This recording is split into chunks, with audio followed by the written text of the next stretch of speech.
LDFിന് തുടർഭരണം ഉറപ്പിക്കാനുള്ള കരുത്ത് ഇപ്പോഴുമുണ്ടെന്നും തദ്ദേശ തെരഞ്ഞെടുപ്പ് ഫലം സൂക്ഷ്മമായി പരിശോധിച്ചാൽ 64 സീറ്റ് വരെ ലഭിക്കുമെന്നും CPM സംസ്ഥാന സെക്രട്ടറി MV ഗോവിന്ദൻ.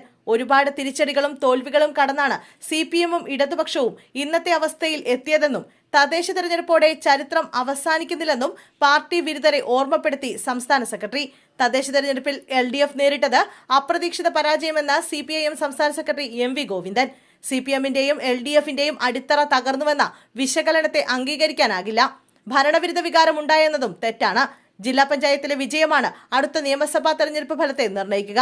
LDFന് തുടർഭരണം ഉറപ്പിക്കാനുള്ള കരുത്ത് ഇപ്പോഴുമുണ്ടെന്നും MV ഗോവിന്ദൻ ഫേസ്ബുക്കിൽ പങ്കുവച്ച കുറിപ്പിൽ വ്യക്തമാക്കി. തദ്ദേശ ഭരണ സ്ഥാപനങ്ങളിലേക്കുള്ള തെരഞ്ഞെടുപ്പിൽ UDFന് മുൻതൂക്കം ലഭിച്ചു. അപ്രതീക്ഷിതമായ പരാജയമാണ് LDFനുണ്ടായത്. അത് തുറന്നു സമ്മതിക്കാൻ ഒരു മടിയുമില്ല. പരാജയ കാരണങ്ങൾ എന്തെന്ന് CPIMഉം LDFും വിശദമായി പരിശോധിക്കുകയും ആവശ്യമായവ തിരുത്തുകയും ചെയ്യും. UDFന് മുൻതൂക്കം ലഭിച്ചതോടെ CPMന്റെയും LDFന്റെയും അടിത്തറ തകർന്നുവെന്ന വലതുപക്ഷ കക്ഷികളുടെയും അവരെ പിന്താങ്ങുന്ന മാധ്യമങ്ങളുടെയും വിശകലനത്തെ അംഗീകരിക്കാൻ കഴിയില്ല. വിശ്വാസി സമൂഹവും ന്യൂനപക്ഷവും LDFനെതിരെ വോട്ട് ചെയ്തുവെന്ന വലതുപക്ഷ മാധ്യമ ആഖ്യാനവും വസ്തുതകളുമായി ബന്ധമില്ലാത്തതാണ്. അതുപോലെ തന്നെ ആഞ്ഞുവീശിയത് ഭരണവിരുദ്ധ വികാരമാണെന്ന പ്രചരണവും.